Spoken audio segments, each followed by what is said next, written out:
What's going on, Mad Hatters, and welcome back to the HatterCast. And today we've got some new faces specifically for this episode because of what it means, and it is all about what it's like playing Lorcana as a family. In this case, we have Gabe and Diana, and they'll introduce themselves in a second. But a family with kids and spouses playing, and then just talk a lot about what it's like, playing with kids and what that means with Lorcana and what that means to you as a family and all that fun stuff. But before I go any further, let's do some introductions. All right. Gabe, you guys are the new ones here. So go ahead and introduce yourselves and how many kiddos you got playing?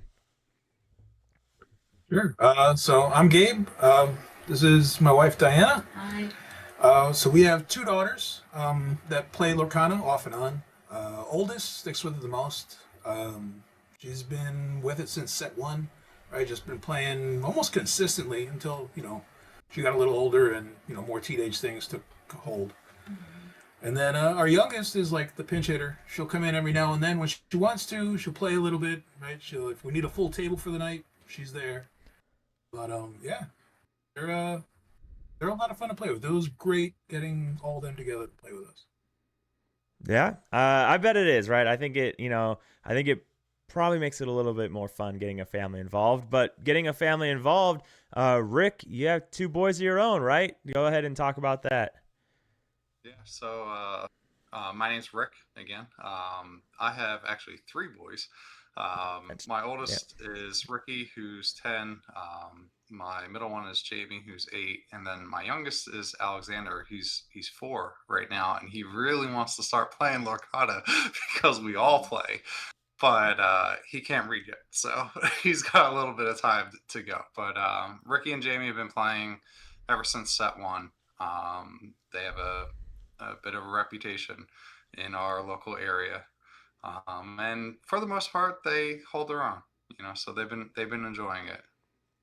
Yeah, I mean, spoiler, right? Because we'll bring it up later, but I mean, he started DLC Richmond 3-0, so yeah, they hold their own pretty well. So, and then Kyle, you and your son play, so let's talk about that. Well, I have three boys as well. I have a 12-year-old, and the 8-year-old and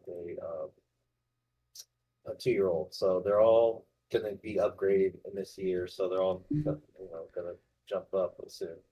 But Adrian, very competitive. He's been playing Red Steel since we started in like Ursula's Return, and he's been a Red Steel main for the longest. He just recently swapped over to the Blurple just because they just haven't been giving Red Steel the support it needs to really compete.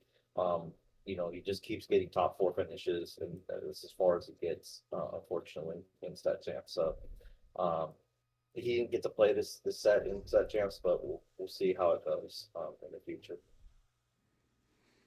All right. Kaiden kind of quit. Kaiden's my 8-year-old. He kind of quit right now. Ever since the rotation, because they killed like a lot of his cards that he really liked playing. Especially I think it was like a 5 drop. She could quest for Fortune Evasive. I forget what's her name. Esmeralda? No. Isabella? I think Isabella. Yeah, Isabella. Yeah, she could quest for 4, but no one else can quest on the turn. He really used her a lot and got a lot of games off of people with it. So kind of after that, kind of quit.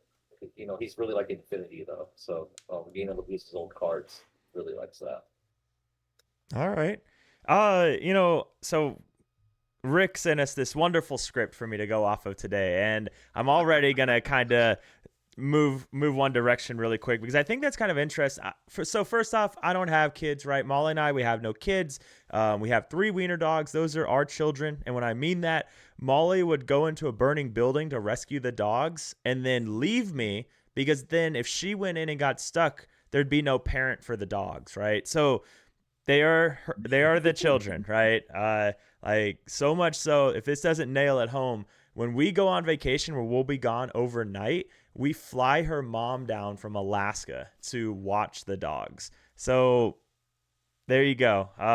They really probably do mean more to Molly than I do. But with that being said, I have no kids. I don't have a lot of experience with children outside of being the oldest of six.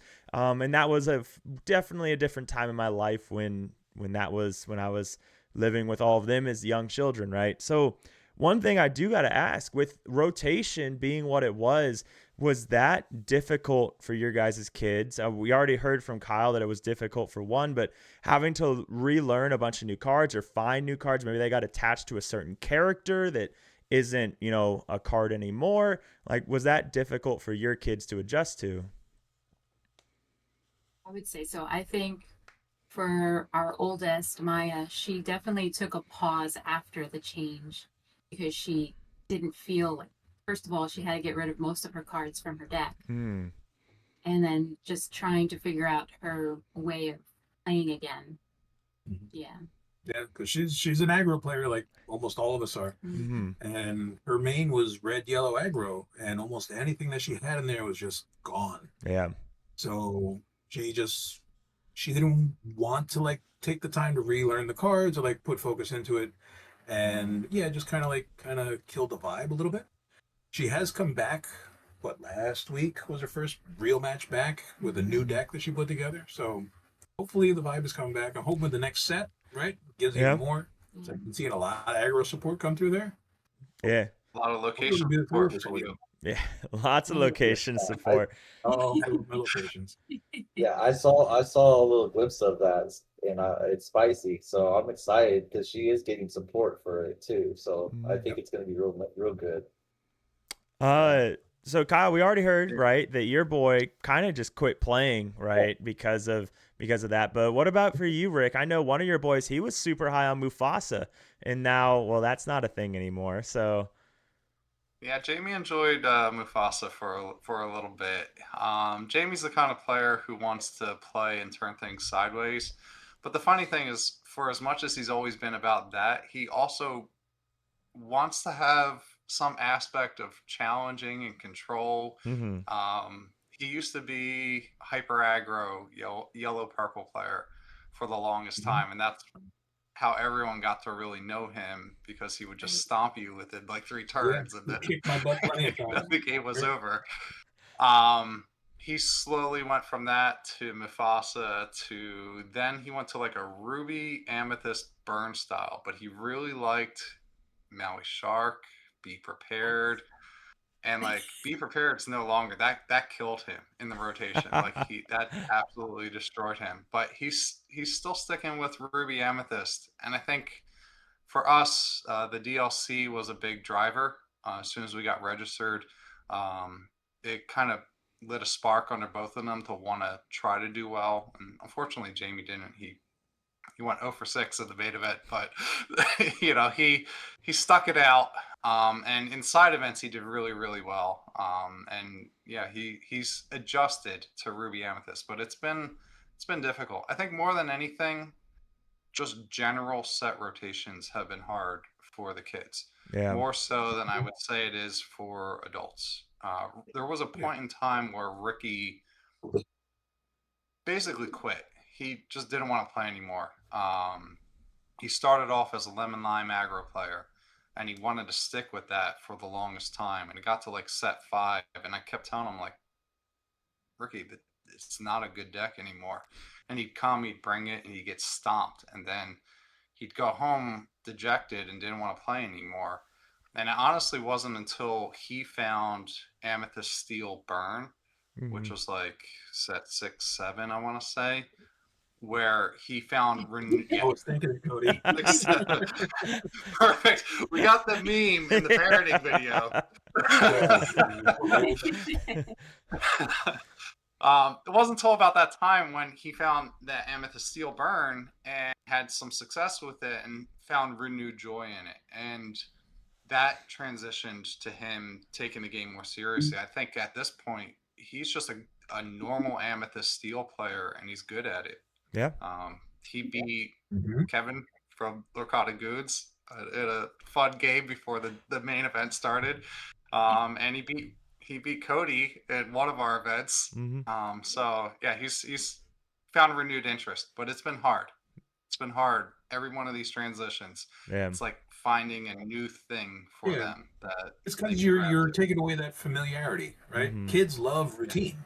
When you rock that, then it kind of breaks them out of that hold, and they go find something else that they're comfortable. Yeah. It's like it's kind of like a ink identity crisis. Yeah. Right after that, kind of like to figure that out. Adrian stuck with Red Still, fortunately, and just kept going with it. But after a while, he's like, I don't really like it because it's like all I have is the power line. It's very high rolly, and like he's really good at it, but he understands like it's not consistent enough to bring it home. So he's like, I need to find something else. And so that's why he's now going to go to Purple because it's more consistent. And it's like, well, I'm glad he figured that out on his own. I didn't tell him anything, but it was mainly one of our Blurple players that just hit him with Spooky Swipe twice, and he's like, I'm not playing Red Steel anymore. And he's like, I'm going Blurple. I can't beat him, join him. That's what he said to me. Like, there okay. you go. I was a Red Steel player since day one, and it left me by the wayside because I just couldn't make any progress. Yeah. She picked it up also. I started it because I just wanted to try something different other than aggro. And yeah, it's if you don't have it right, it's just not gonna work out. If you don't have the right opponent, It's awesome when it works. It's miserable when it doesn't. Yeah. It's the best way to play it is he had the really good idea of playing a reckless deck with gargoyles is really strong. But again, it dies to Spooky Sight because it was all 3 draws. I want to go back to Rick, he did win a set champs with that deck. Not set champs, the kids tournament with that deck. Yeah. Mm-hmm. Yeah, and I think that sparked him back into wanting to play more too. Yeah. Right? Yeah. Because Adrian was able to win the first one never held by Cody, which was cool. And then he got all confident coming into the second one. He got smacked, and he didn't make it. So Him and Cotter, but they were gonna sweep that second kids champ. Yeah. Oh yeah, they really did. They really thought so. Yeah, I know. That didn't happen. I know he keeps asking when Adrian keeps asking when we're gonna do the next one. And so for everybody, if for those newer, right, that hasn't been following me for a while, before I deployed, I would host these young adult kid only tournaments for them, and it was free, and they'd come in, and first and second place got an enchanted from my collection that they got to pick out, and then everybody got some packs, and it was just a way to, I don't know, give the kids something to do. Right now we don't have any Aidens in our local community.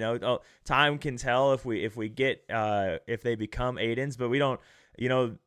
So I wanted something specifically for them without the adults doing it. But then on the side, the adults got to have a whole bunch of fun. We did this multiplayer thing, and it was good fun.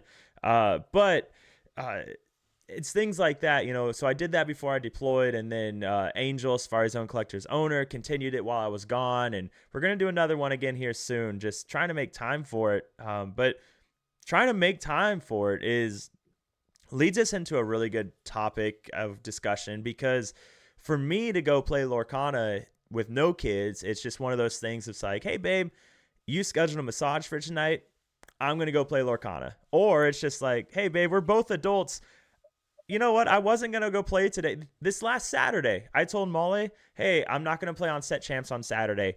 5 minutes before I had to leave, I looked at Molly and I was like, hey, you have that nail appointment today at 1.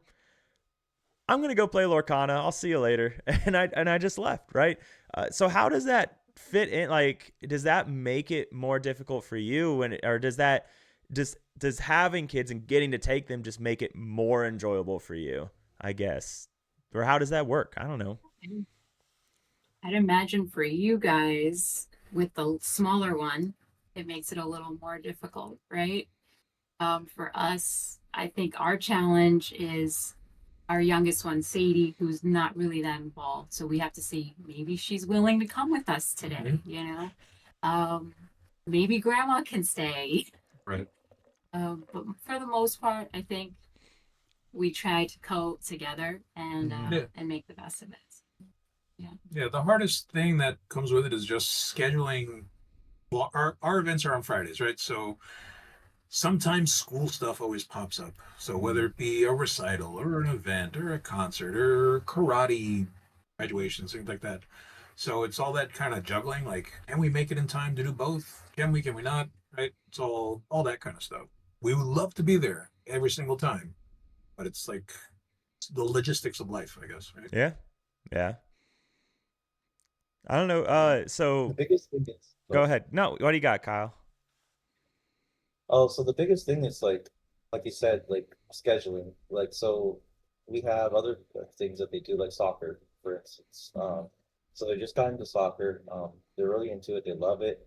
Um, but normally soccer happens on Saturdays or Sundays. So if there's a big event like a Build a K or anything like that that's going on, then it's like I have to look at it and say, hey, do we have something on that day? And they're like, oh yeah, we do. I'm like, oh, well, I'm not going. That's it. And it's one of those things where it's like indoor soccer hasn't been that big a deal. Like me and he could just go to the event because he's not playing in it. But once we start going to spring and fall, we're going to be outdoor, and it's going to be I have to be there. So I'm sure it's the same with you, Rick, right? Yeah, so for me, I have multiple issues when it comes to scheduling all the time. Jamie's on a club soccer team. Ricky's on a club baseball team. They have multiple practices and or games every week. And I'm not just talking about like two. I'm talking about like 4 to 5 days a week. Both of them are occupied. So me or my wife or both of us are running events. And that's not even including my 4-year-old who's now at the age where he's starting to do activities. So we try to fit in karate for him 2 nights a week. And then if there's school stuff that pops up or I have something, Kara has something, like whatever the case may be, like it's really hard for me to commit to a consistent day every week. It's why I just stopped playing on Fridays. And ironically, Fridays tend to be the day that I am most available. But then it's like, well, I'd like to see my wife, spend some time with her, Yeah. you Yeah. know, like Yeah, I hear my she spouse enjoys is pretty cool playing with it. for fun, but she doesn't want to come to Safari Zone on Friday night and play Lorcana, and we're not going to drag the 4-year-old out at 7 o'clock at night. So Right. it's, Sure. and I'm only scratching the surface of my scheduling issues, but scheduling is probably the biggest thing for me. Like when we set like the Build a K, the pre-release events, whatever, I put it in my calendar. I work with my wife to make sure that I can get that time free for either myself and or Ricky and Jamie to go Mhm. do those things. But if I don't have that month and a half, 2 months to like kind of plan that out, it's just not happening. Mm. And if it's not big enough, I'm not even going to fight the fight because it's just not worth me trying to, you know, like I love coming out on Friday nights, don't get me wrong, but it's not worth me trying to figure that out and getting into it with my wife about scheduling just to come out for a Friday night weekly league. So yeah, scheduling is a nightmare. Yeah. So I guess if people wanted to try and make it better, right? I mean, is there a way to do that? I mean, besides Angel putting up a playpen in the corner, I guess. I don't know, with a ball pit. All Like, fits. yeah, exactly. So, who knows how much money she might find, right? They keep it in their pocket. Anyways, like, There, you find a is lot of there? gross things Yeah. about that ball. Is there anything? I know Najee brings his little girl. Normally sets her up on an iPad, but that only works for so long. Normally, you'll find Najee's little girl running around soon thereafter. Aaron brought his little girl, same thing, iPad. So is there anything, or is that just the life of a parent, right? Scheduling activities and working it out. Yeah, it is just the life Yeah. of a That's parent. just it. Okay. Yeah, Give and take. that's just it. Yep. Yeah. I will But say the thing that made it smoothest. Sorry, Rick. Thing that made it smoothest when I got her on board, because originally it was just me and Maya playing, right? Mhm. And then you came in like set 3, 4. You were like, come play with us. Like, let's do something. And we sat her down at the kitchen table and we said, hey, just let's learn, let's play. She got hooked. I've never played a card game before Yeah. before that. But then after that, the double enthusiasm from both of us, really like greased the wheels to like get us to events, and we were coming every Friday, every Sunday, right? Those are the 2 days, Yeah. and then yeah, we played. We were that was the height, right? And it died down at 6 ish, kind of. Yeah, and then Yeah, my my teenage, and yeah, then my wife yeah, it was played just in the beginning right. too. She just doesn't like doing anything competitive. So once it got to a point where it wasn't just let's play for fun at league to get points towards the reward Mm-hmm. system, and Mm. it became I have to actually sign up on this thing, the Yeah, Play Hub or the God, why am I drawing a blank? I can't remember the other one that we don't Melee. release. Melee, Mhm. really? right? Melee. Like she was like, "No, I'm out. I don't want to play. I don't want And that I anymore." that's do miss fair games. because I feel that way too. I'm not competitive either. I honestly I show up just to be with you guys and to have fun, you know. And I am very much aware of the competitive side, but I understand where I'm at and I just leave it at that. So Yeah. What yeah. I do miss is our goofy, just in-house tournaments like Porcana and that Mhm. multiplayer madness, and just theme nights and things like that. Like that just gave variety, where it Mhm. wasn't just set champs and build a Ks and things like that. Just competitive fun with y'all. Yeah, I liked all those as well. What I'll say for us, a nice space, clean, um, Yes, Yeah, well yes. maintained. That definitely helps. it does. I'm not gonna say I don't Mhm. have the Wi-Fi, but I'm also not gonna say I do. But that is also very helpful. Yeah. Very much so. I've had to bring Alex a couple times for different things, and being able to plop him down, sadly, Mhm. on an iPad so that I can play a round or two makes it a Yeah. lot easier. That's what we do with Um, Sadie. yeah, but I think community is a big part of that too, right? Mhm. We have a very great community, so when I bring the boys around, I know they're supported, they're watched out for, no one's Mhm. treating them wrong, so it makes it easier and more comfortable to want to go and encourages them to want to go. And it's the same thing with LGS support, right? Like Angel loves the kids, loves seeing Mhm. the kids, treats them very, very well. Um, so when an LGS and a community supports when the families come out, that makes it a lot easier and a lot more encouraging to want to show up. 100%. Yeah. Agreed. Yeah.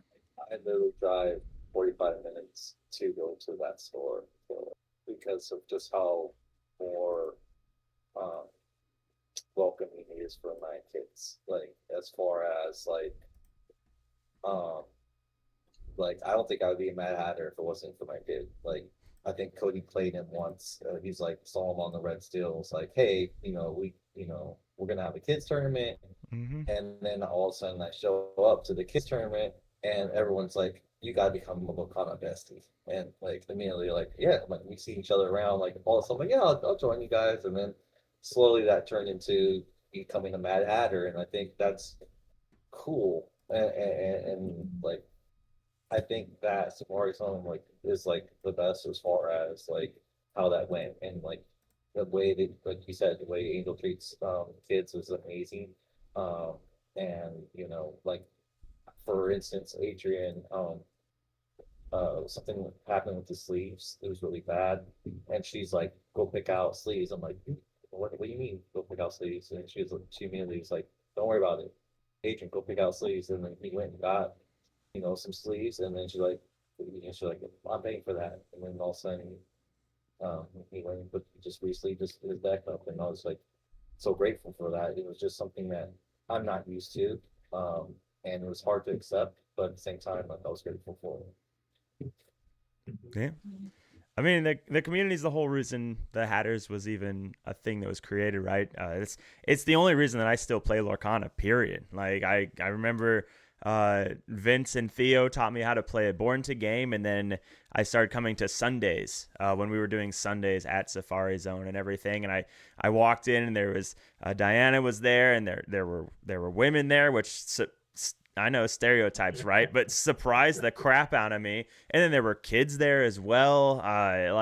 And so it just blew my mind. And I was like, this is a cool place to be. And then everybody ended up being cool people.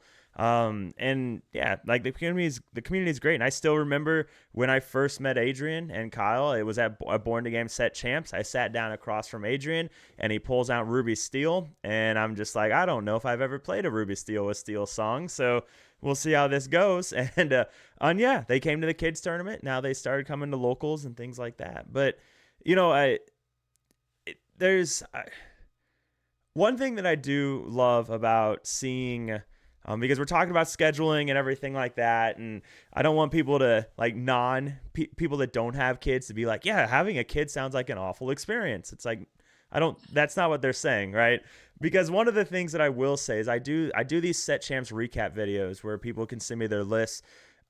I will tell you that anytime a parent sends me a list of their kiddo, there is more excitement in that message than anybody else sending me a video or a list about themselves. You know, I got the most recent one was Brandon sent me a list. He's not a local, but he sent me a list and he's like, hey, I've just got to talk about my daughter. She got 4th with her homebrew and it is just so awesome. And you could just tell the excitement in just the message itself. Or when Lint Trap, his daughters regularly beat him. He plays with his entire family plays, both his daughters and his wife. But yeah, I mean, how do you guys feel about that when your kiddos beat you or do really well and things like that? I pretend not to be proud and stuff like that, but yeah, I was super proud of him all the time. Like I know he's better than me, and it's hard to take the defeat, but I know he's a really good player, and I want him to even grow even better. And he was actually kind of scared of going to Richmond. He didn't want to play. He's like, Dad, they're really good. I'm not that good. I'm like, dude, you're better than me. Like, I bought the competitor badge. Like, you're gonna be fine. And he did well. I mean, he went and got the Mulan. For me, that like, I'm like, dude, like you beat really good players to get that. Like, you earned that. And just being able to like earn things. Like he's always one of the top guys in because we have to go to a little bit closer store sometimes to play in that league. He's always the top person in that league, so he's always getting first pick on the pins, first pick on prizing. So like he's always up there, and he's was doing it with Red Steel for the longest, which is very surprising. Given that it doesn't have the support it needs to be one of the meta decks, right?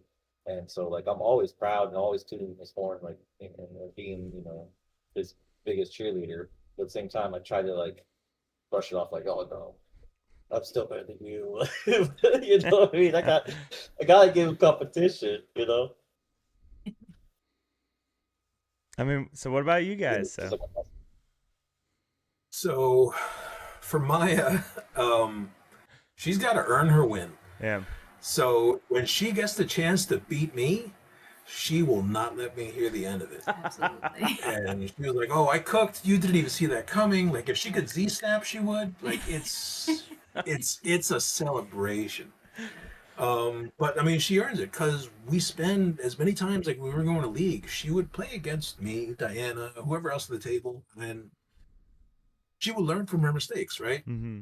So she's like, okay, I don't like this card, doesn't do what I want, right? She make changes, she make tweaks, she changed her strategy, right, between rounds. And when she finally like clocked in with what she wanted, she was in the zone and she would play, she'd be happy, and she would celebrate every single chance she got. But we never gave it to her, right? Like it was no easy win. Like she got her points. Yeah. Yeah. So my situation, I'm also sharing all those proud moments, but in a very different way. My kids have yet to beat me. Let's just start with that. So that ain't happening right now. But that said, For me, it's when they take a little bit more ownership of their deck and they do something with it and they find success with it. Mm-hmm. Um, I make our decks. I know every deck that they play inside out. So they don't beat me because I know what I'm doing with those decks and I know how to beat them. So that hasn't really happened yet. However, when Ricky, takes over Amethyst Steel and starts playing in tournaments and doing really well, and like Cody said, he was the first one of the Mad Hatters team to go 3-0 in the Mm-hmm. main event. Get first one to get his Mulan. So like that was an exceptionally proud moment for me, like seeing everyone cheer him on, and I felt bad for his opponent because he could tell that everyone was there watching to see Ricky beat him. So he was a good sport about it. But yeah, we were really cheering him on, and that was a very proud moment for me. But like it's that time when they take that ownership, kind of like what Gabe was saying with Maya, Mm. where they're like, "Oh, I know what I'm doing," and they play it out. Funny story with that is, I played Ricky at a set champs recently.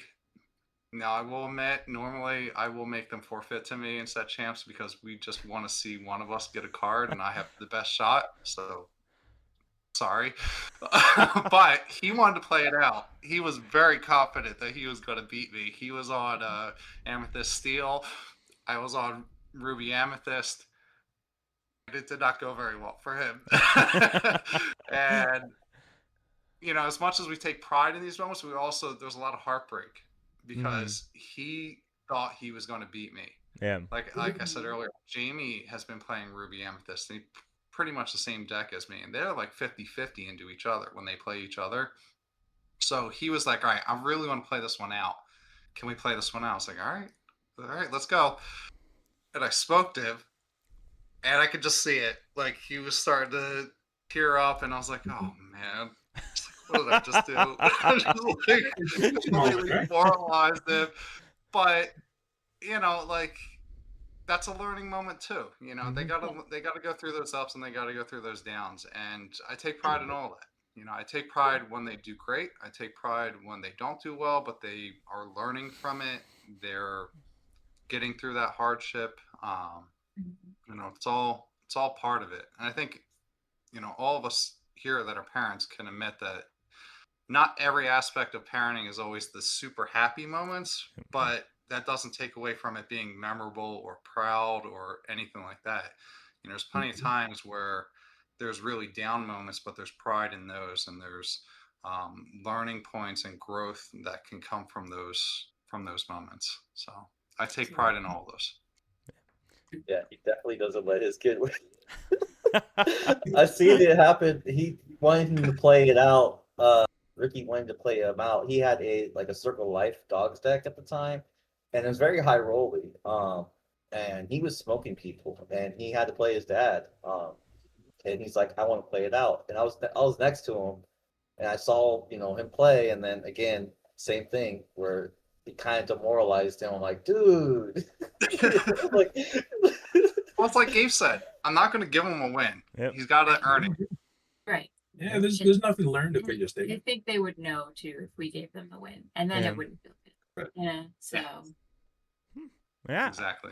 Hey, I like it. I mean, it's like, and I'm sure, yeah, I think they would know. And then it means something. I think it just means something more when they legitimately beat you, right? Like the closest thing I have is Molly and I.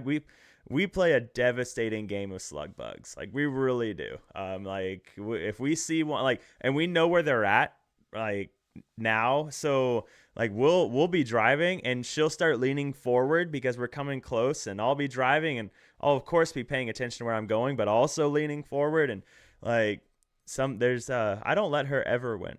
Period. Blank. That's the closest thing I have, right? So but yeah, but when she does win, It's like when I was growing up, I had a my dad was very competitive like this, and he used to teach me pool and darts, and he was really good at all of them. And I remember getting very upset one time when I just could not beat my dad in darts, and he said, "I'm never going to let you win."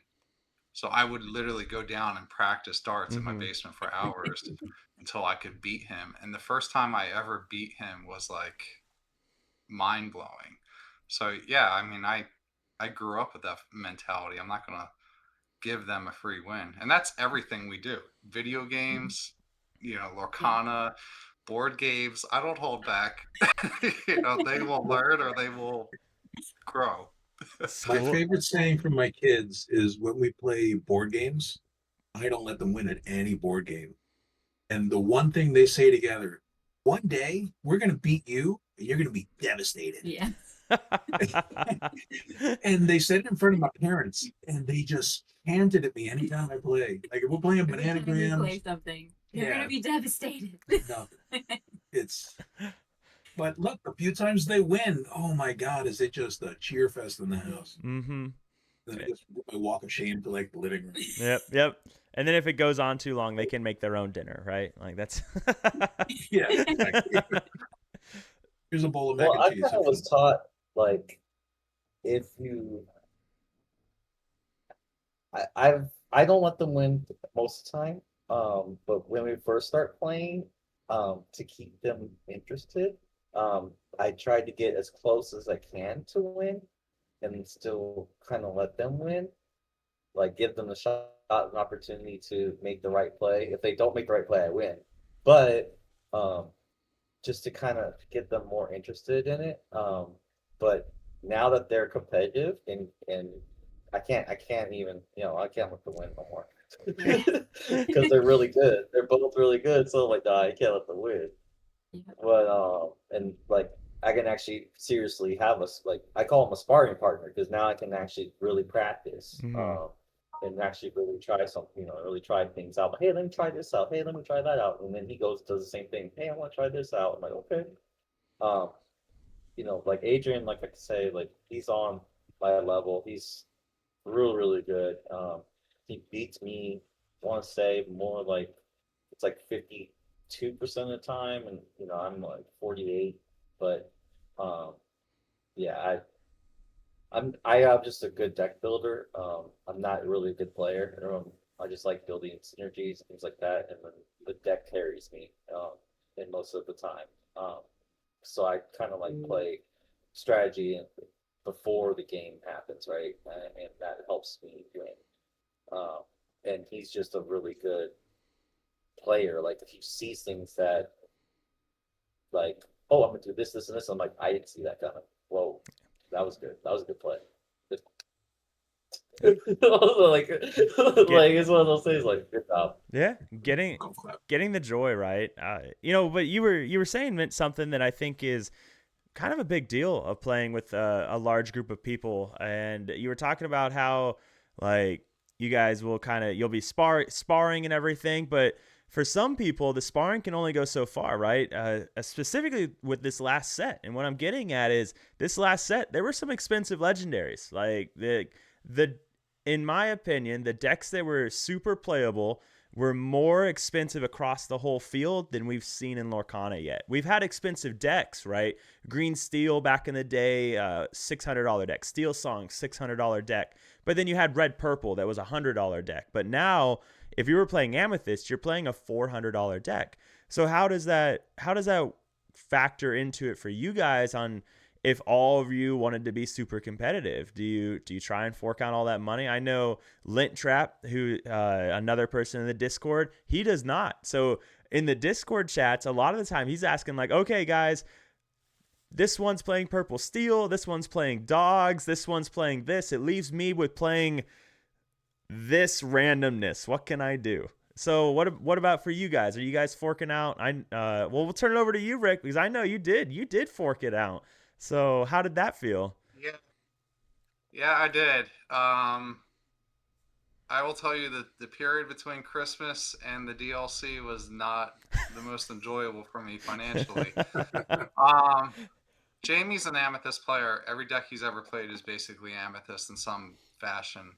So anytime new sets, new decks are coming out, I know that he's going to be on Amethyst something, and I got to work around that. And then Ricky was traditionally on lemon lime and more aggro style decks. Went to more of a burn style deck, which honestly was fine because it's generally cheaper and doesn't really require the same types of amethyst cards. So I was able to do that for a while. And then me, I'd always end up being whatever's left. And I have been known to play everything, everything. So it's just how I've gotten used to it with the game. But going into the DLC, I wanted everyone to have the best chance because we were all competitors. So Amy was on Ruby Amethyst. I was leaning towards Ruby Amethyst, even though I almost made it Amber Amethyst. Probably should have done that, but I did. And then Ricky was on Amethyst Steel, which means three of us are playing Amethyst. And so I had to gather together 3 playsets of every playable Amethyst card. Now, my normal methodology for collecting every set is 2 playsets of every legendary, super rare, rare, 3 playsets of every common, uncommon. If I get more than that, great, and I'll use those as extras in decks. But generally speaking, if I get that, it gives me enough viability to make enough decks where none of us are all on the same color at once. But with the DLC, I had to break that rule. And so here I am. We picked up from Christmas, we opened a Enchanted Cinderella from the last set. And I had to trade it to Najee for 5 Demonas, 3 Cinderellas, which I didn't even need ultimately, but still wanted them anyway. 2 Hercules, forget what else, a Dumbo. I ended up having to buy 2 more Dumbos. I had to trade someone else for another Dumbo. Thought I was done with Dumbo after Fabled, but I had to get another 4 of them. So yeah, it sucks. What I'll say, my strategy is always I don't play foils. I don't play enchanteds. The only time you'll ever see any of those in my decks are if I don't have enough to complete a play set and I just happen to have the foil or whatever and it can slot in and be played. Otherwise, all my foils get traded away. My enchanteds I save. My long-term goal is hopefully those things will be expensive enough in the future that I can trade them in to pay for a set every time a new set comes out. So that's my long-term goal, which is why I'm holding on to enchantments. But early on, I had to trade my enchantments just like I did with the Cinderella, just to be able to get playable cards. And I probably traded 3 or 4 enchantments from Chapter 1, Chapter 2. Thankfully, not like Elsa, but a bunch of other ones. So yeah, that's traditionally my go-to, and it sucks. I would love to play with foils and shiny cards, but that's not in the books for me, for sure. What about you, Gabe? You buying 3 sets of Dumbos? No, sir. I got 1 Dumbo, and it's doing whatever work it can. Yeah. No, but all of our stuff is it's just from cracking packs. So whatever comes out, right? It's what we have to play with. So back in the day, I'd go with Rick like day 1, and we just scout the singles case and just say, and we even had Rick watch more than once, and he give us the forecast on what's hot, what's not. And we just go, yeah, pick up some of these, pick up some of those, and they were cheap day 1 because nobody knows the value yet, right? Like play testing online was still in its infancy, right? So you couldn't really tell. So yeah, I'd get like whatever for like $1 or $2 and things like that. And we try and we use them, right? But we would never be building meta decks for sure. Like we'll go for a certain play style, but it's always low tier, just to see what we can get away with, right? That's why I like locations so much, right? It's never a meta deck, but it has fun. It beats some people sometimes. I went 3-0 like 2 weeks ago, so I was happy with that. Yeah, and then Diana rolls around with hyper aggro, and she'll change styles every now and then. Maya will do the same. And then Sadie, when she does play, she's happy to just take a starter deck off the shelf and just go play with that. Right? And she'll just learn on the go. And nothing with that, right, community, super awesome with being patient with her and Mm. just helping her like learn and play as we go, right? Because she's there as the occasional, right? So it's no reason to spend like all the money on like, hey, here's the best deck. Have fun, win us some packs, win us some points for the day, right? It's all about just having fun, right? Yeah. I don't know, what do you think? Agreed. Well said. Like, Yeah. that's that. It sounded a lot like she said, "You're right." So I don't, Yeah, I'll get my victories marking out. Yeah. What about you, Kyle? Well, okay. So for the longest, we both play steel, right? Mm-hmm. So red steel. So a lot of times he got the. I give him always the best cards, like whatever it is that we have, he gets first shot at it because basically I'm like I kind of admit that he's the better player, so I'm like he's gonna do what better, like kind of like as Rick says, like if we play against each other, I don't know, like we'll play it out, but like depending on what it is, we'll decide to try to ID or I might give him the win. But he generally I give him everything. He plays with shiny cards. He plays with enchanted. Whatever we have, he gets to play with. I trust him fully with not damaging it.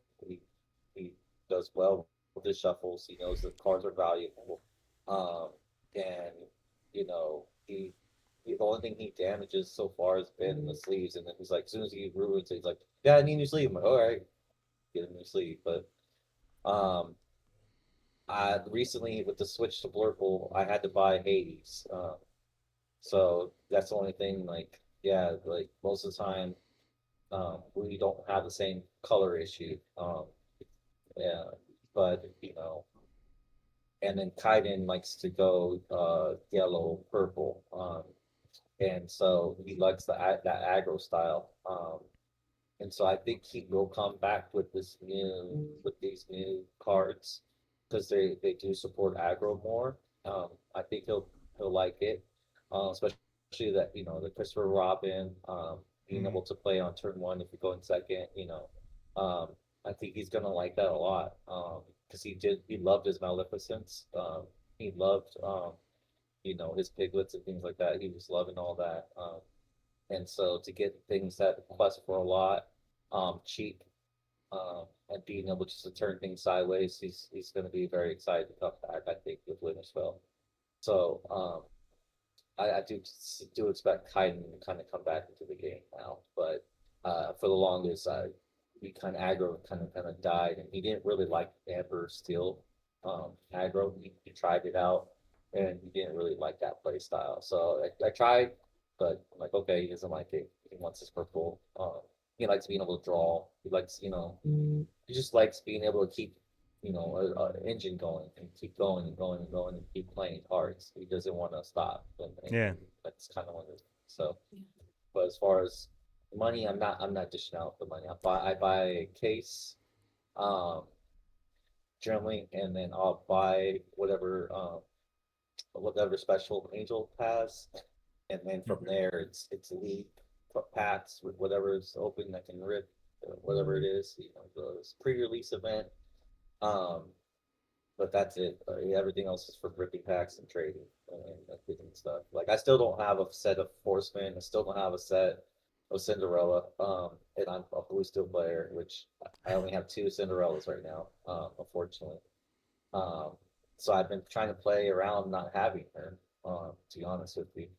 Um, so we'll see what happens. I looking at the new set, I'm kind of having to beat Cinderella, so I might have to trade whatever things that we get good from this next set. So we'll see.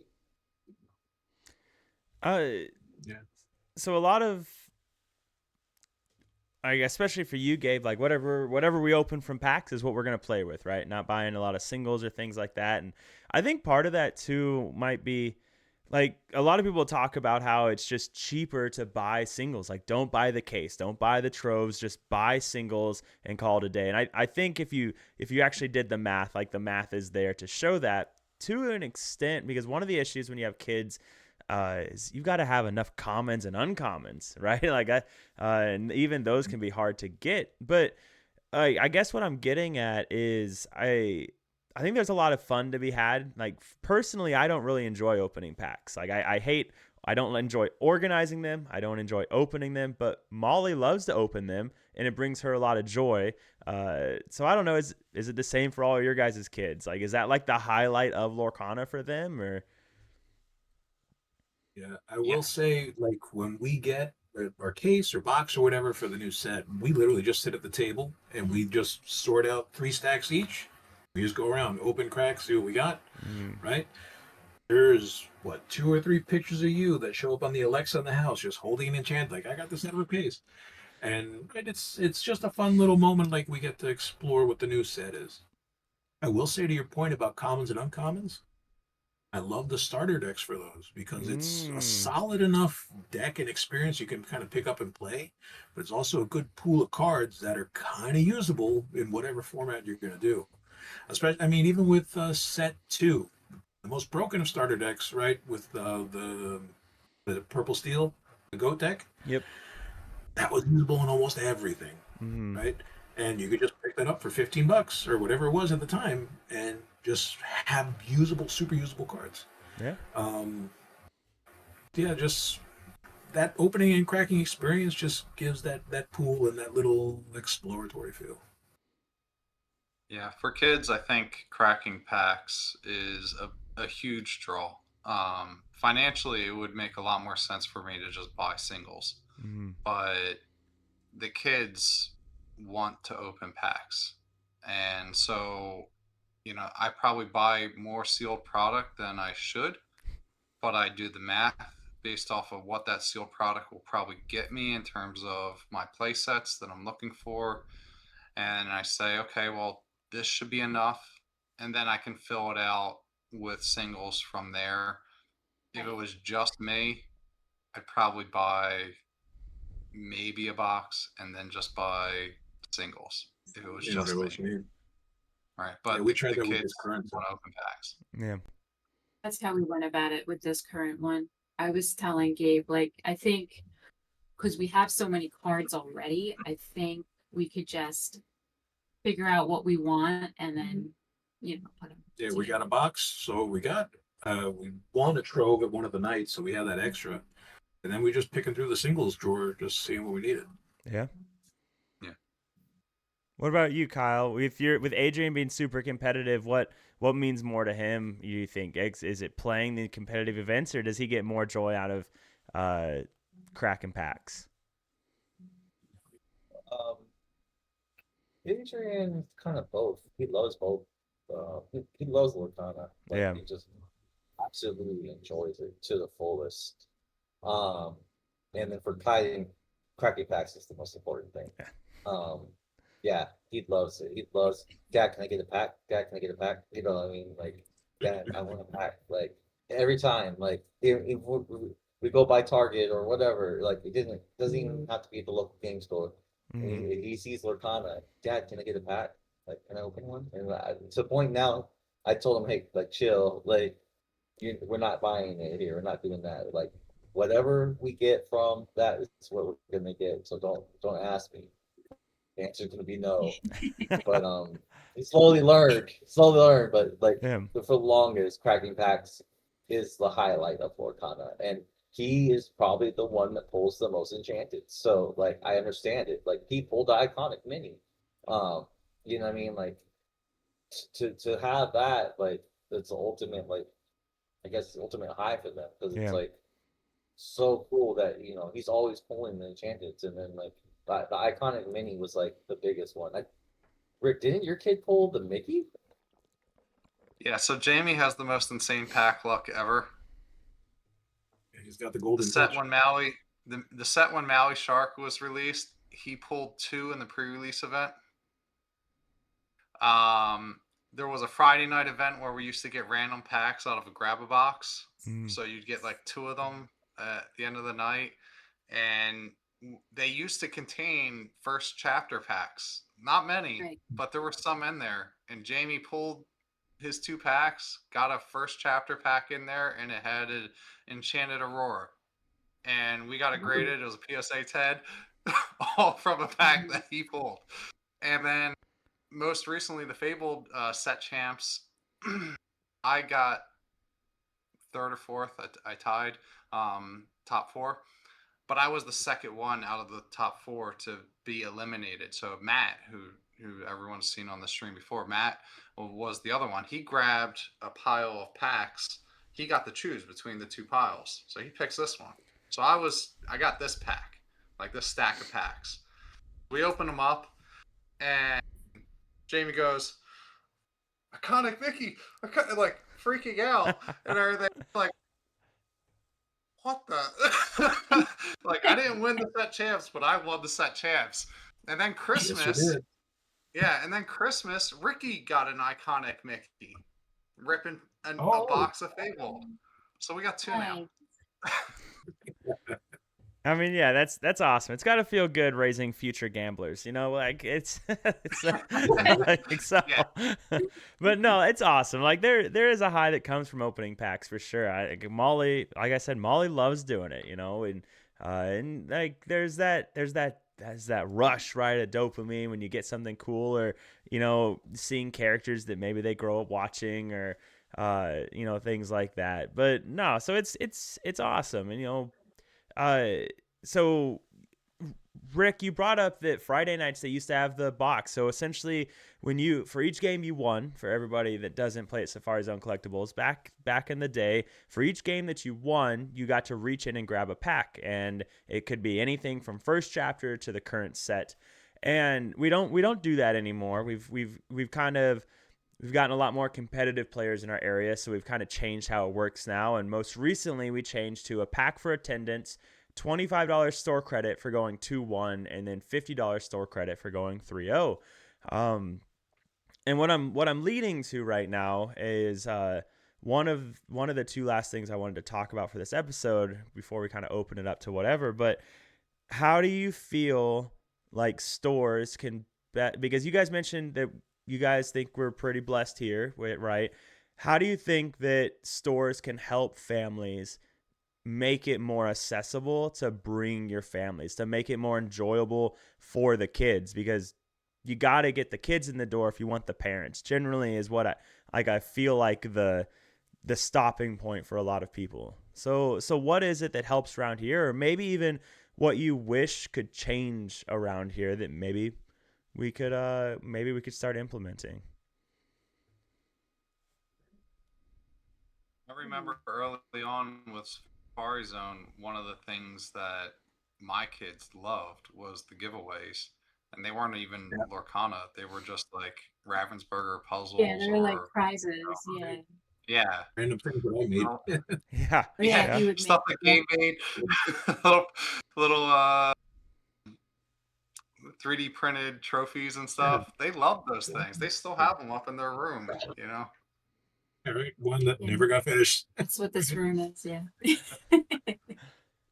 But yeah, I mean, you can't ask stores to do this, honestly. Like, she went above and beyond to try to get the Lorcana community started, but you know, that was a heyday for them. You know, every week knowing that they were going to get a chance on the wheel to win something was like super exciting for them. And then the Friday nights where they knew they were going to get some packs no matter what, super exciting for them. Like that's the things early on that at least got my kids in the door and excited to play. Oh, too, Yeah, I agree with that. Like any chance for like a giveaway, even no matter how small, like a keychain or something like that, just gives that incentive. Like, hey, I won something just for coming out to hang out with people and play. It drives a lot, especially for kids, to just come in and enjoy themselves, right? I mean, like Rick said, we're fortunate. We're in a store where Angel just blesses us with stuff all the time.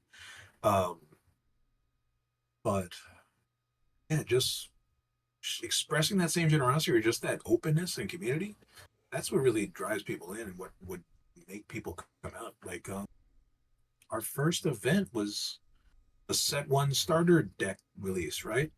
And it was promoted. It's like, I remember the flyer pretty much like, come one, come all, bring your friends, bring your family, set one release, right? Sign up whenever. And I looked at Maya and I was like, "Hey, do you want to try this? Right? It's a card game. It's all Disney. You love Disney stuff." He's like, "Sure."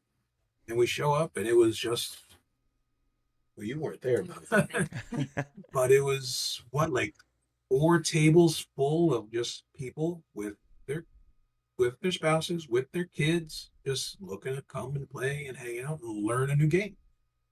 Um, Now that's all well and good when it's the initial launch for something, Mm-hmm. but those events like that, like starter deck release night, right? That was something that everybody could get a foot in the door, right? It may not be the best cards that everyone's looking for. It's not the super competitive atmosphere, but everyone gets to play and learn all at once. Now I'm bummed the new set's not coming with new starter decks, right? Because that was a way in, but I don't know. Something like that in the future would be cool. Yeah. Yeah, What do you? I like Curry started that Enchanted Kids tournament. I Yeah. think some tournaments geared towards Mhm. kids are also nice. You know, gives them an opportunity to compete in a field where they don't feel like they're going against like the most hyper competitive people in the room. Yeah, I also like that. yeah. I don't know. What Well, about you, Kyle? you know, yeah, there's a couple things. What was for one time in the past with the kids were free to a lot of the events. So we didn't have to pay for pre-release, and that was really cool. Just not hurting the wallet as much. They're like, okay, I don't have to worry about them paying for them set champs. I don't have to worry about them and all that stuff because they're free. That's recently changed, but I'm grateful for just having that, support. And there's also other stores that I go to, and they just make the whole set champs free or something like that, and you get a pack for showing up, and that's cool too. Like where it's less competitive and more welcoming, where it's just like, hey, doesn't matter if you win or lose, you're gonna get a pack. Thank you for coming out, and that's cool. Um, then the kids event, one of the biggest ones that I like taking them to is the Ink Ink event. Um, they have some of the most like the best kids throughout the whole nation go and play there. And like it is like I'm like the only parent that was hovering over, but well, there was a couple, but I was hovering over watching them play, and like they're really good. Like they could have probably went into the main event. Like they're really, really good and really skilled. And it's like, wow, like and to give them their own space to be able to show and grow. They even got put on stream for a moment. I think the finals was on stream, and there was two amethyst steel decks, but one was more location based and the other one wasn't. One other one was built like uh, more. I think it was illusions. They did illusions deck. Both of them were doing illusion, but one just had like a little bit of spice with locations in it, and the other one couldn't keep up. It was really good. Hey. Yeah, you said something about being on stream. That's another thing too. Like Yeah. my kids, the first time Cody put them on stream, thought they were going to be YouTube stars. That sent Same. them through the roof as Yes, well. that's true.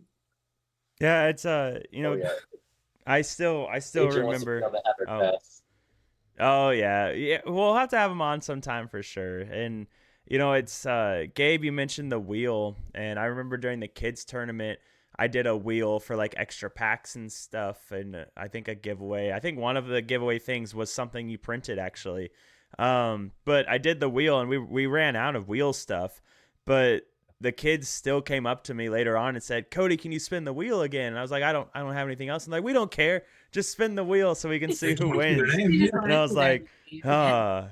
Gamblers Anonymous, right? Like, but it's like, but yeah. So I don't know. So that is interesting. It's definitely, it's an easy thing to do, right? So it is an interesting one, and that is definitely a good one to do. And the stream, yeah, another one that luckily we have the space to be able to do it and have all that going, so we can look at getting that more accessible for the kiddos and everything. But yeah, I still remember, Rick, when your kids were on they hit the chat with the make sure you subscribe, like and subscribe and everything. And it's like I don't even say that much really at all. And then they did it for me, so it was perfect. But yeah, they always looking forward to that and everything. And like I said, Adrian comes up to me every week and says, "Hey, when's the next kids tournament?" So it's finding those things that work for them, right, or that excite them. And one thing we figured out tonight, the highs of just winning, whether it's opening packs and possibly getting something good or not, is one of them. A wheel can be another, a stream another. So you just got to find it. I think one of my favorite things is when the kiddos will like open the packs for one of the parents, and it may have been you, Gabe, but I just remember the kid was opening a pack and there was nothing in it. They opened like 3 packs and there was nothing in it, and they just set the cards down and then walked away. Like they're just like, this, no, I didn't like any of it. Like, and they just left, and it's like, all right, bye.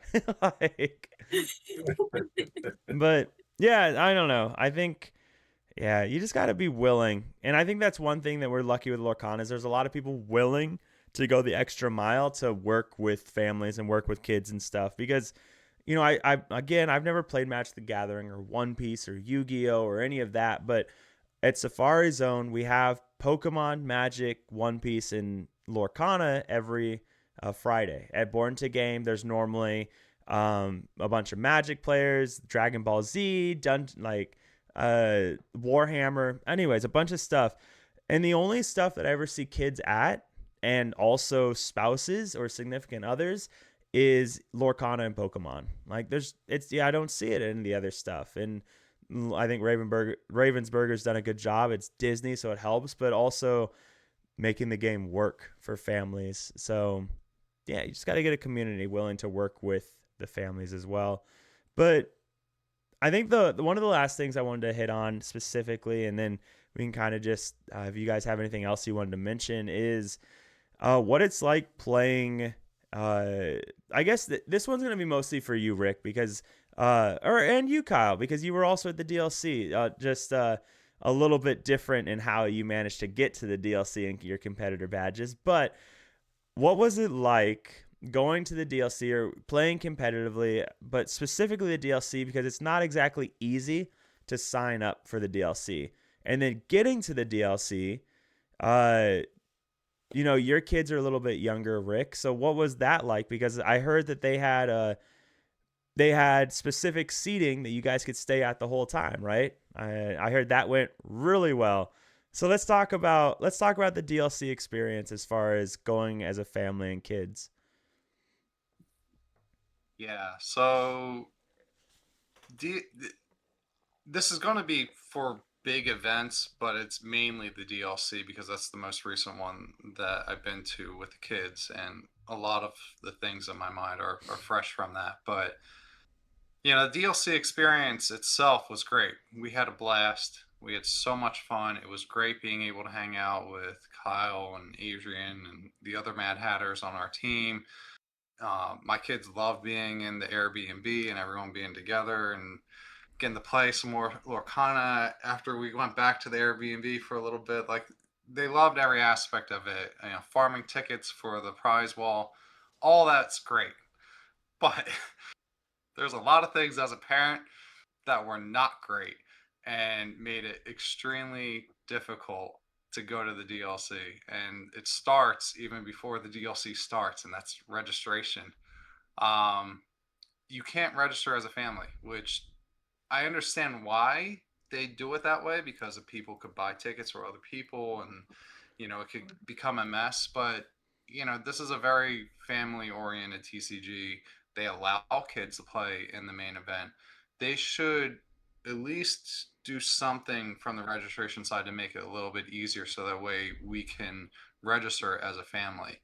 And to make it worse, if you're 13 and over, you had to get your own badge anyway, no matter what, whether you were a competitor or you were an attendee.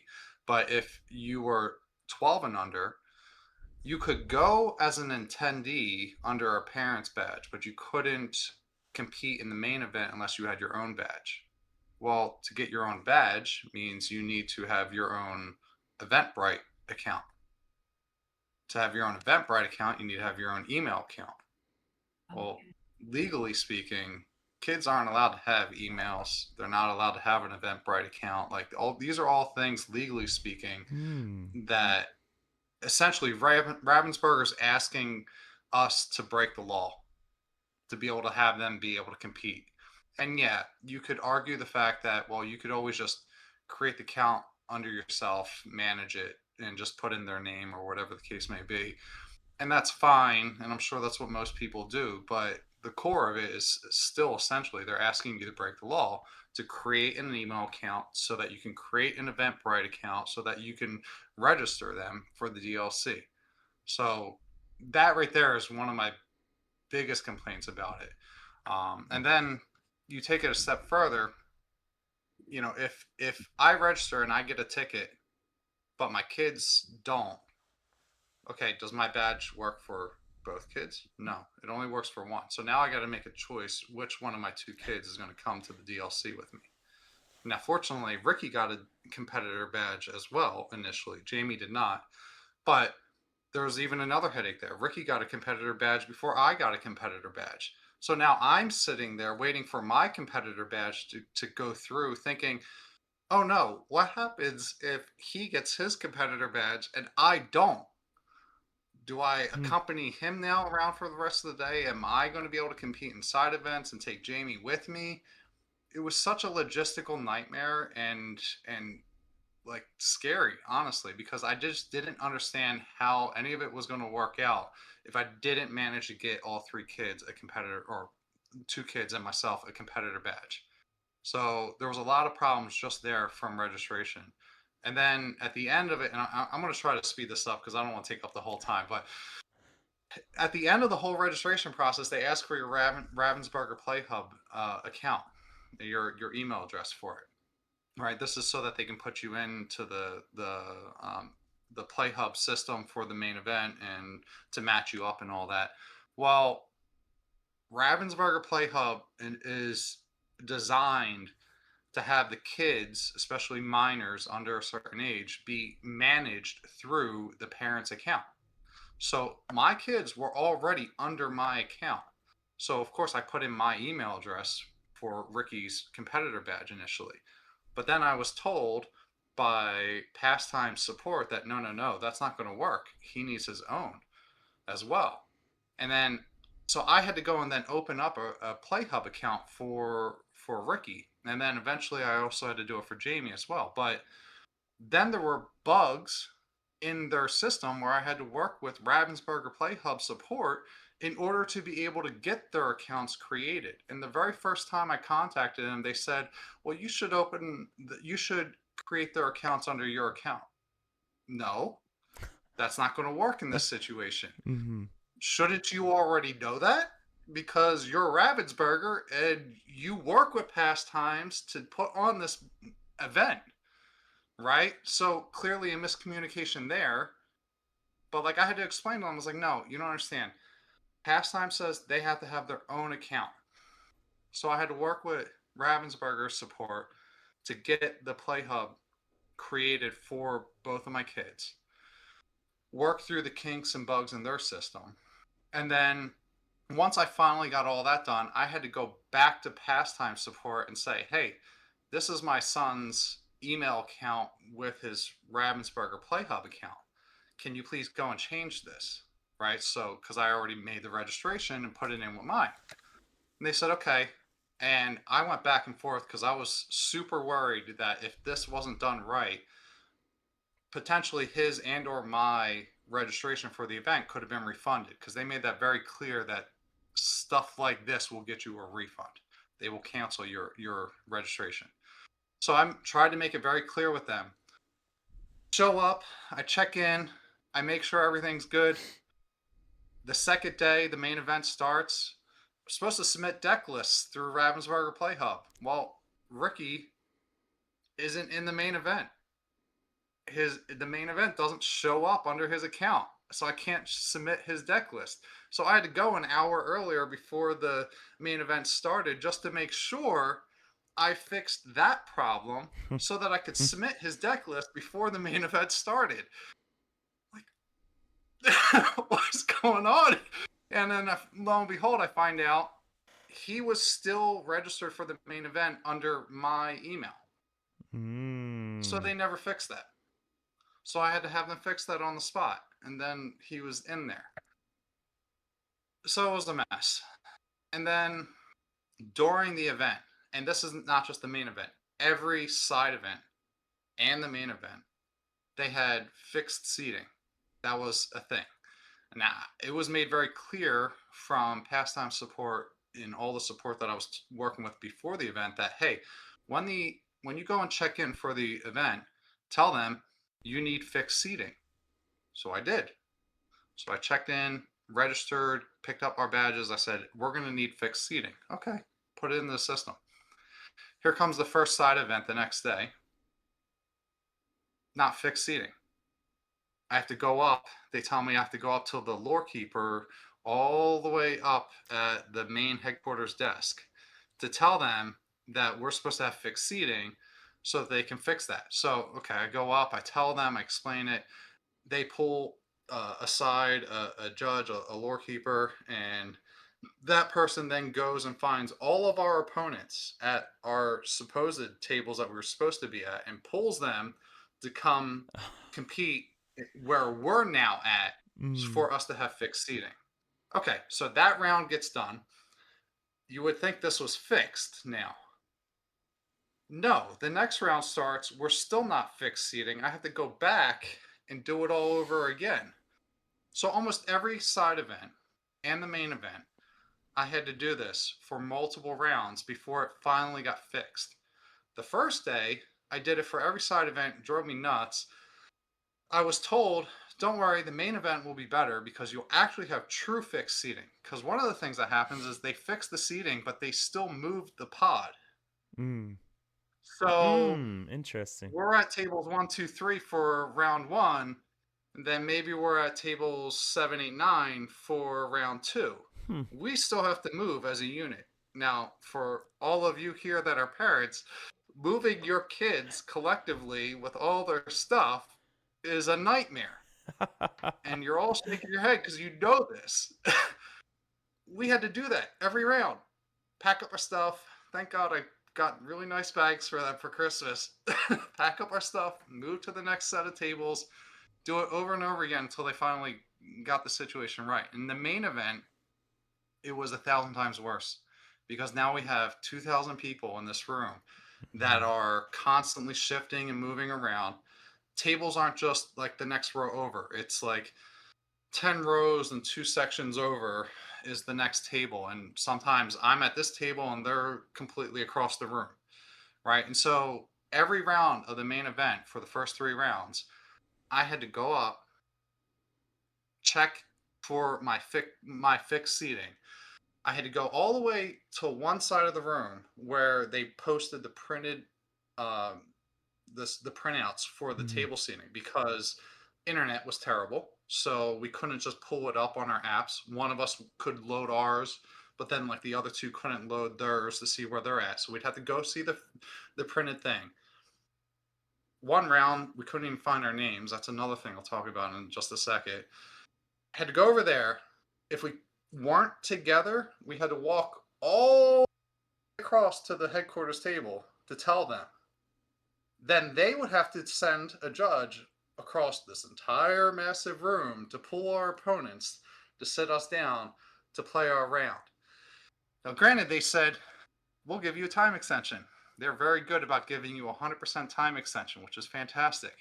Well, I'll tell you what, when round 1 comes and I'm a Ruby Amethyst player playing a blue-green player, and it's now going to game 3, and the most heightened part of that round is happening when everyone else is done and walking around you and making tons of noise, and my kids are also sort of distracted because they're done, their games went a lot quicker, that's a nightmare, right? It's bad enough I had to be delayed, but now I'm delayed and under pressure and still trying to wrap this whole thing up, right? And it went on for 3 rounds before they finally fixed it for the 4th round. By the 4th round, at the end of round 3, I said to one of the lore keepers, I was like, you would think after 3 rounds of this, you guys would designate a lore keeper to all of these people who need fixed seating, because there was like 50 of us, Kyle and Adrian included.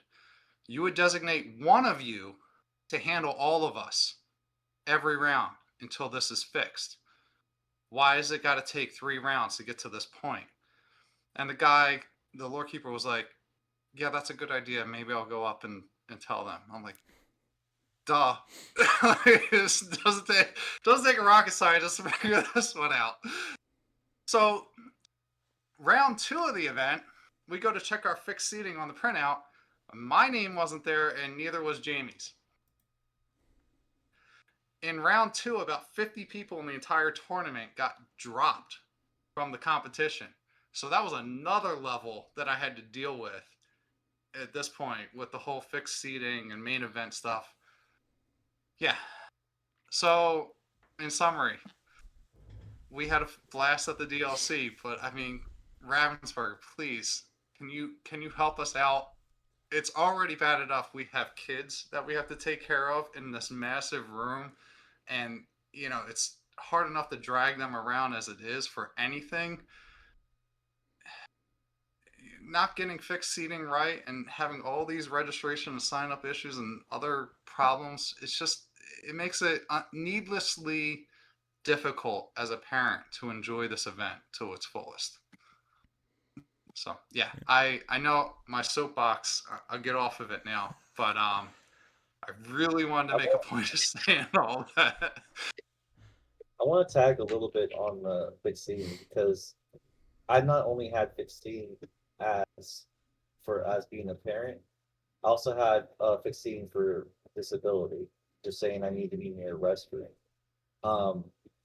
I was nowhere near a restroom, but at least I was at the end of the table so I could get out, right? But that wasn't the case for the first couple rounds. Like everything was. I think by the 3rd round, everything was fixed, and then I was able to sit down and not move from that spot for both days.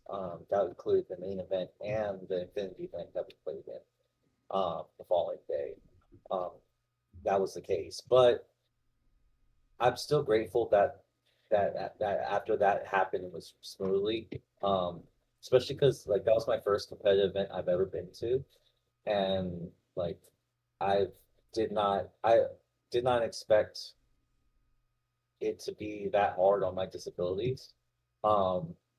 And just having my son there helped me focus and to get there and have a good time still. Because I think if Adrian wasn't there, I don't think I would have made it past day 1. I think I would have been. I'm done, guys. Rick had to drive us the last 2 days of the event. I think Saturday and Sunday he drove us because I wasn't able to. And I appreciate that, Rick. I really do.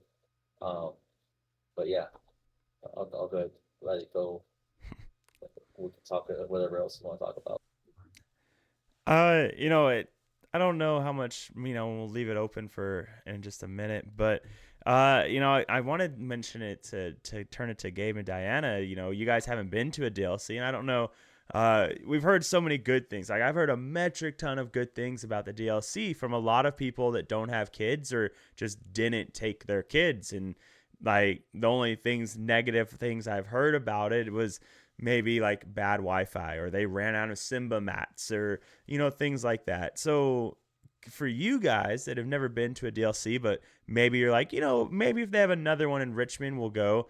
Does hearing this kind of thing, does that kind of influence your decision on, well, maybe we won't, I would say yes. Just hearing Rick's experience, that just gives me anxiety knowing my girls. I'd be like, oh my God, I gotta keep an eye on her. And then, yeah, no.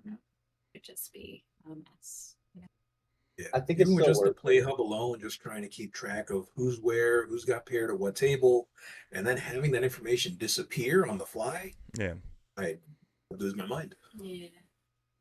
Yeah, I will Yeah. say the staff on site was very supportive and very helpful. They managed all the issues very well.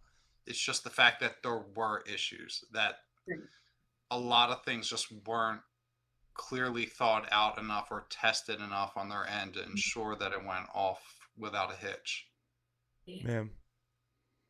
It took I a will while, say, and like it with was really enjoyable sorry, from that. But, Go go ahead. ahead, Go Kyle. ahead, Kyle. well, I just say it took a while for it. Like I said, that by the third round, then it was enjoyable. But go ahead, yeah, I'm sorry.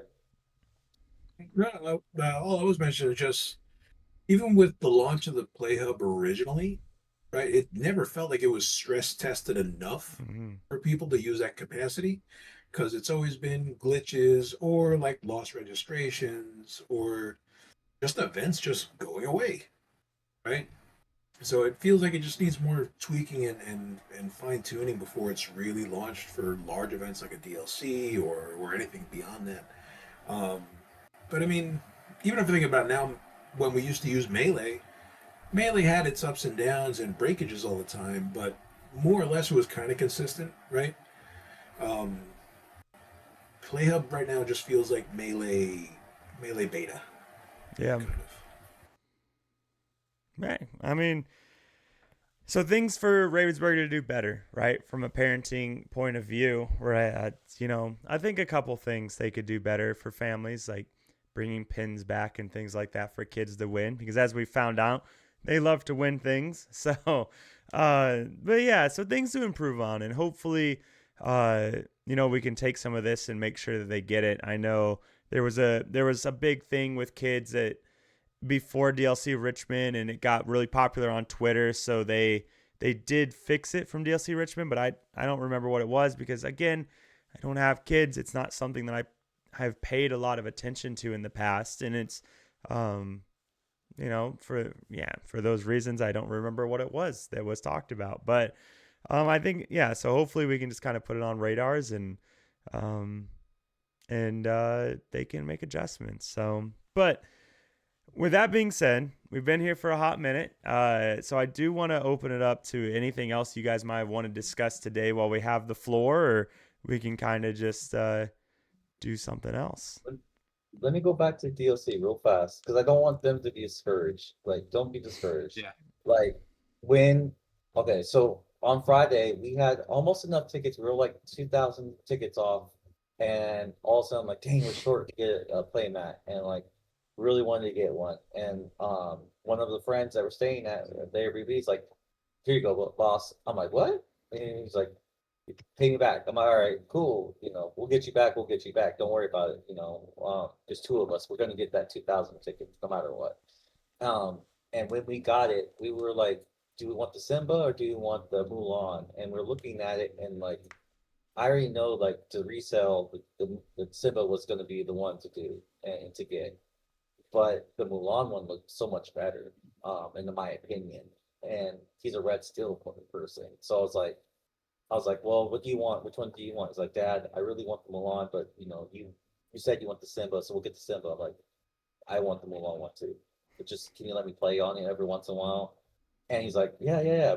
And like the first, when we opened it up and he rolled out that mat, oh my God, the smile on his face was worth all the headache, all the problems, like everything, like dude, like he is so happy with that mat. Like first the Maleficent mat was like his like goal and like everything, and he was happy about it.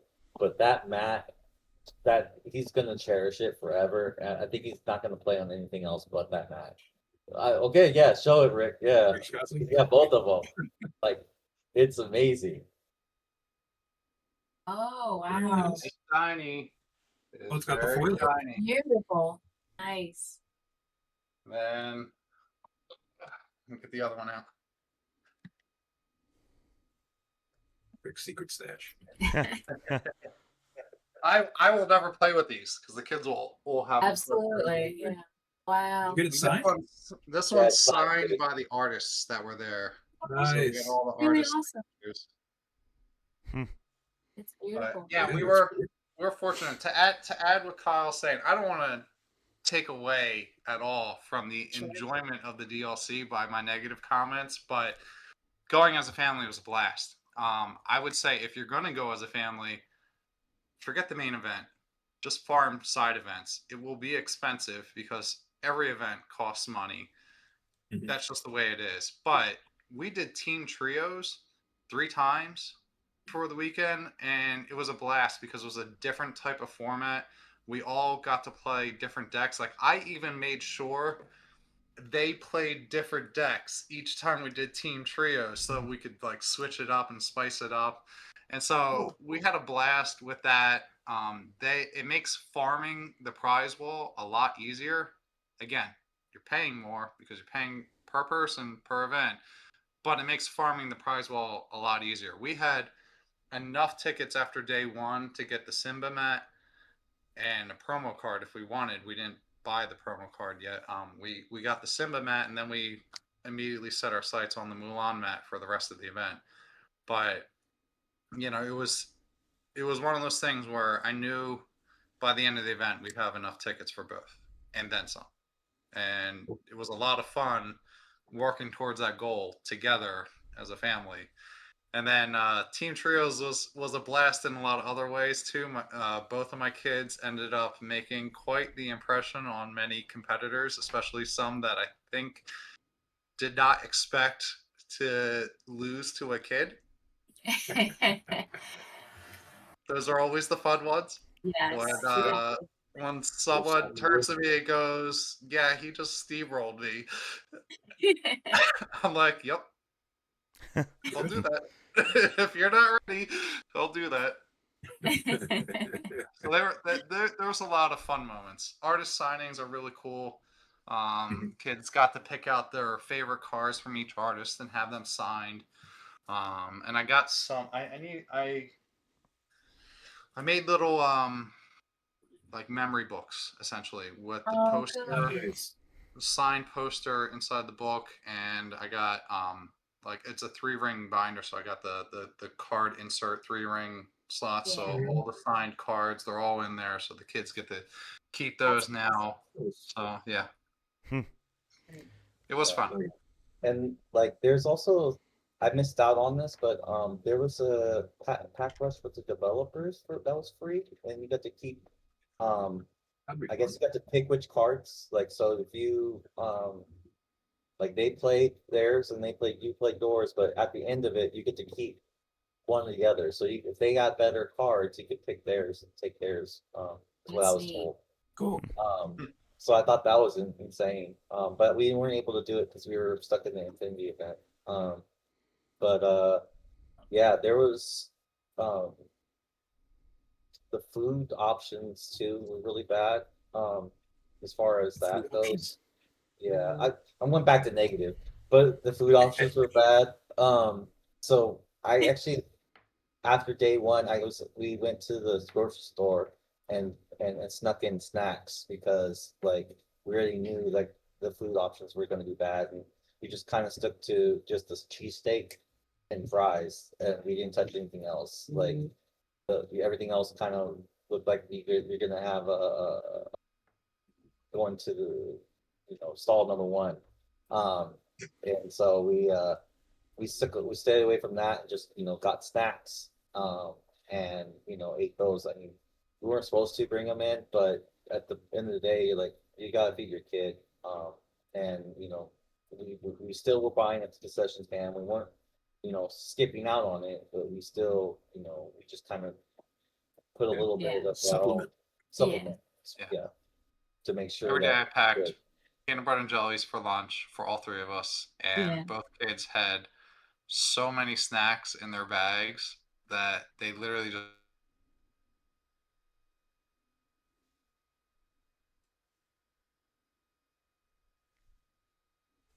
eat snacks all day, They are every a day. godsend. Yeah, They fit in the pocket. They thaw. You eat one. You're great. Good for the next 7 hours. Well, sweet. I'm glad that overall, even with the negative things, the DLC was still a good time, period. Like, I think, we're always going to find the negative, right? But how can we find the positive? Because it's always there. So But with that being said, it has been, we've talked for a bit today, but kids are worth it, right? So I just want to give this opportunity for kind of closing remarks and everything as we get towards midnight, which I'm sure is a wonderful, wonderful thing to say at some of our ages. So I don't stay up this late anymore except for New Year's. So, but yeah, yeah. Closing remarks. Gabe, Diana, we'll start with you guys. Anything you'd like to say or add? No, I just appreciate having the moment to be here and speak on our kids and our experience with Lorcana and the store that we go to. Yeah, we're real lucky to have a community that really fostered all this familial time, right? Like I wouldn't have had the chance to spend time with my wife and my daughters, right, in any other capacity this way. So it's something nice to share. Sweet. I like that. What do you got, Rick? Yeah, so one, thank you, Cody, for giving me a platform of talking about this because I think we all know at this point this was my idea, but I feel like there's not enough parent related content out there in the Lorcana space. And I'm really hoping that we at least did some justice to any parents watching. If you're watching and you enjoyed this, let us know. If you want to see more of this in the future, I can't guarantee it'll be a super regular thing, but maybe towards the end of every set, if we need a filler episode, let us know. We can talk some more. If there's a topic you want us to talk about, just ask. But yeah, I mean, I really enjoy this game and playing it with my kids. And I think if I didn't have my kids playing it, I would not be playing it. Just simple as that. I could be just as happy doing any one of the million other hobbies that I have without them. But this gives me an opportunity to do something with them that we all enjoy. And yeah, thankful for that. All right. And Kyle. Yeah, he definitely hit the nail on the head with, the kids playing. As soon as they're done with it, I think I'm out too. Um, just because it's something that we do together. It actually started out with me and my wife playing as something me and my wife could do together. And the kids watched us play one night and they're like, we want to play, we want to play, we want to play. And finally, we gave in and then it kind of took over and then it kind of went more competitive. And then as soon as it went competitive, my wife is out.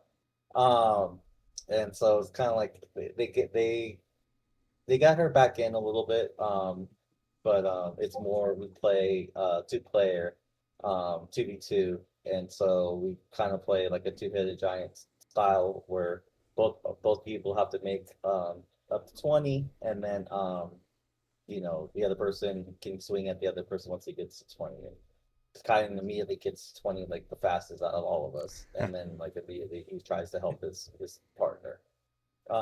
And he's so sweet when he's talking to my wife about how to play and like I could never coach like that. He's so sweet when he's talking to her. Like, Mom, you have to do this, and it has to go like this and this and that. And so sweet, and I enjoy it. And to be honest, Rick had more talking points about kid stuff, and we didn't have we already went like I don't know like 2 hours talking, right? And we have way more stuff to talk about. So if you really want us to talk about it, we have more to share. So just tell Cody, and we'll get it done. Yeah. And thank you. Yeah, no, it's I think what both of you guys said, like if the kids stopped playing, then we'd probably stop playing or we would stop playing. And we've kind of had that happen with a couple of locals, right? I can't even I'm so bad. I can't even remember his name, unfortunately, but his son he won the first kid tournament. His son got a job at McDonald's and he doesn't play Lorcana anymore. Yeah, Connor. He got a job, so he couldn't come on Fridays. So now neither one of them play Lorcana anymore. And so yeah, it's so yeah, I think it's important if we can find ways to make sure the kids can continue to enjoy it as they grow up and their minds are molding and changing all of the time and all of that stuff. Then then we owe it to them to do our best to make that environment. But yeah, guys, I appreciate you coming on. I appreciate you guys. You and your kids make up a lot more of the community than I do, so it's awesome to give me so much of your time, and so we can talk about all this stuff and try and help build other communities to be as great as ours. But yeah, with that being said, I think we'll go ahead and end it for the night, and we can all say bye and wave, and I'm gonna click the stop recording button. So until next time, stay happy and healthy.